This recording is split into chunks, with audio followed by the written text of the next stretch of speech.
Before we start this video, I just want to let everyone know that all of the clips in this video were allowed to be recorded by the staff and customer service of the locations I visited. Thank you. Starting off the video, the first activity I did was visit an Asian supermarket, and I chose H Mart. H Mart is primarily a Korean grocery store, but it also has lots of items and products from countries like China and Japan. As you can tell from the video, however, this also isn't just a grocery store, but this Super H Mart also has stuff like a hair salon in it, clothing shops, and lots of snack stores as well, and even an eyewear shop.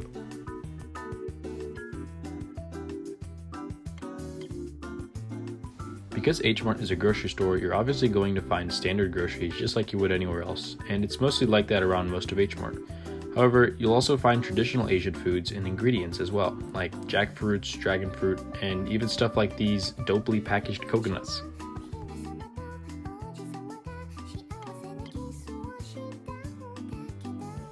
One thing I found really interesting too is that lots of products at H Mart specify what country they come from. What I mean by this is that you'll see Italian, Thai, Chinese, and American eggplants as opposed to just the one type that we see at Kroger or Tom Thumb. Another cool thing distinct from places like Kroger and Tom Thumb is that lots of the fruits and vegetables that I found at H Mart were all individually packaged and kind of cushioned, and I don't really know maybe what that's from, but I thought it was really interesting and something that I didn't really see a whole lot. Also, I don't know if it was the high aisles or the things sticking out at the top, or maybe even the lights on the top of the aisles, but it seemed whenever I was in aisles at H Mart that they were more like tunnels and more compact than the ones that we're used to. As you've also probably been able to tell from a lot of these clips is that there isn't just an abundance, but rather almost an overabundance of all sorts of drinks at H Mart. Usually in grocery stores, I'm used to seeing the drinks in their separate little section and in refrigerated areas. But in H Mart, it seemed like everywhere I turned to, even in non-refrigerated areas, there were drinks everywhere. Perhaps my favorite part about H Mart, due to the fact that I'm a pescatarian, was the distinction between the seafood and the meat areas.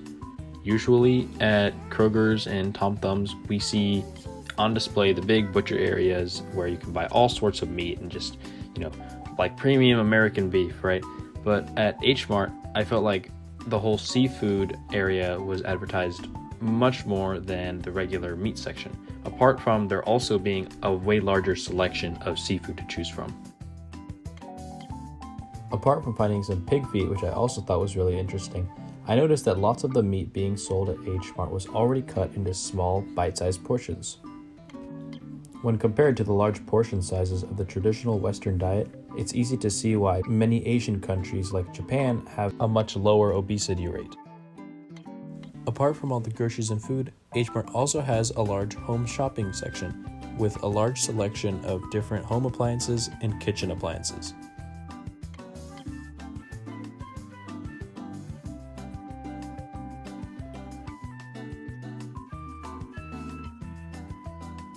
At H Mart, you can also find a bakery that, similar to the produce section, has many of its items already separately and individually bagged.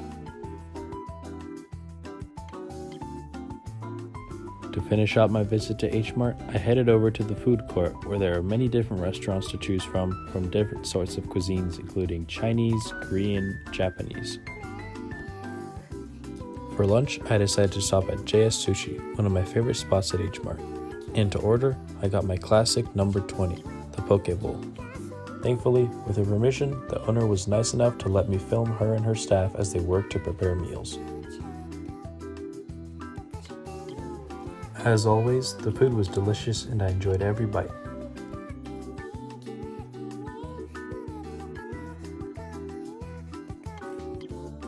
My next stop was 10 by 10, a cool K-pop store with lots of little stocking stuffer type gifts. And although they didn't let me record, I stood outside the door and got a quick shot of what the inside looks like. Also, I got a few packs of Korean Pokemon cards. Next, I decided to go to the other side of the area to go hang out and get some dessert. First stop, Somi Somi. Somi Somi is a soft serve ice cream and takoyaki shop that serves a special type of Korean dessert called abung, which is a fish-shaped waffle cone filled with your choice of filling, alongside, on top of, or holding soft serve ice cream. Today, I decided to get the upside down with cookie butter and cookies and cream swirl soft serve and taro filling. And for toppings, I got crushed graham cracker and a macaron. It was delicious.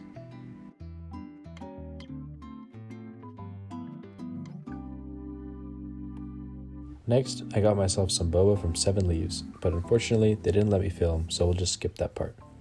And now for the second to last stop of the day, Tesso Life, a Japanese beauty store that also has houseware, kitchenware, and snacks and drinks. Tesso has it all for a run to the convenience store.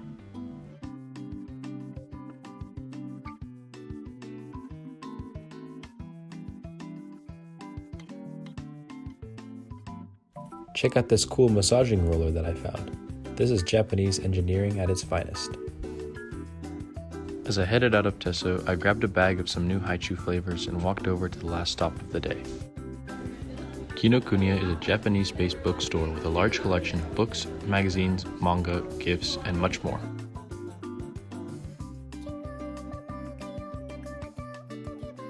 They even have different shows playing, and you can also find Studio Ghibli movies. As part of a prior trip to Carrollton, I went with a few of my friends to the Korean restaurant Korean Street Eats, where I got a delicious meal of glass noodles, rice, and egg. For the next part of my portfolio, I visited the Chinese and Japanese art exhibit at the Dallas Museum of Art. There, I learned about the Chinese influence on Japanese art forms and how Buddhist practices emphasized painting icons and ritual copying of sacred texts, and also employed brush and ink techniques that became the basis for secular art forms. Additionally, I learned that the Sinophile imperial court adopted Chinese writing as the court language.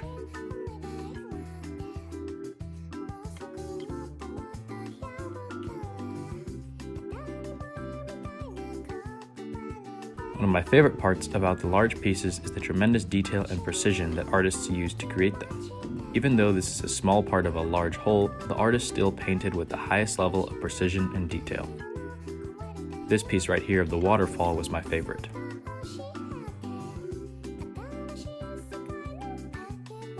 Next on the list was the time I went to a Japanese moon festival. Unfortunately, I forgot to take a lot of pictures, but basically it was set up to where there were a bunch of small pop-up shops on both sides of the field with Japanese vendors selling things like food, drinks, kimonos, pop culture items, and even Japan Airlines had their own stall. I also stayed for one of the various presentations where I got to listen live to the beautiful ocarina.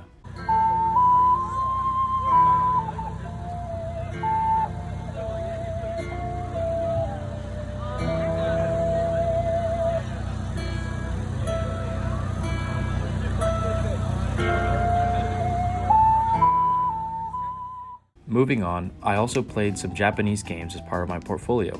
Here's a video of me playing Super Smash Bros., a game originally created by Masahiro Sakurai in 1999.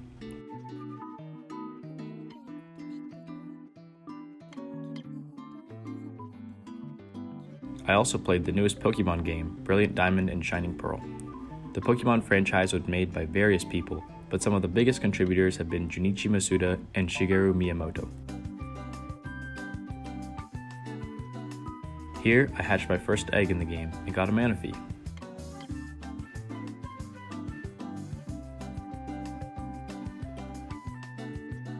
To finish things off, I have some pictures from my trip to DFW's Japanese Botanical Garden.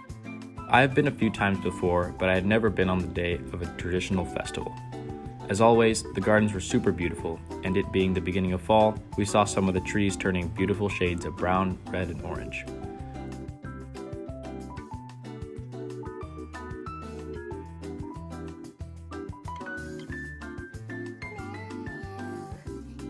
One of my favorite parts, because of how impressive it is, was the Zen garden.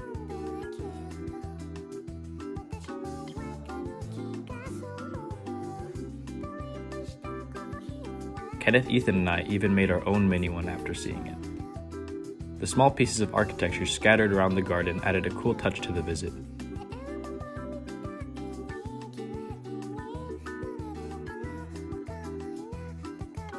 And the traditional taiko drummers made it even better.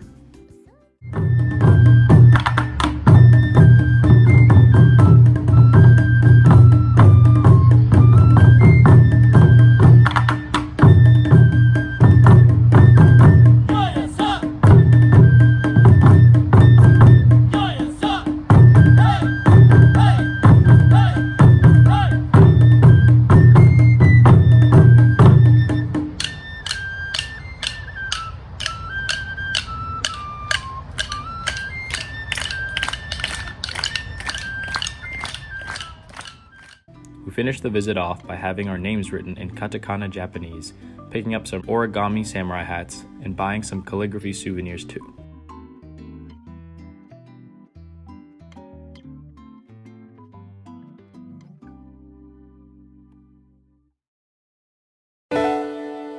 Thank you all so much for watching. It has been a super fun experience to be a part of this great class, and I could not have asked for a better time. I hope as we all continue through this year without this class, we can look back to all the great memories we had together and remember not to be sad that it's over, but to smile that it happened. Thank you all, 3B class, for a great end to 2021.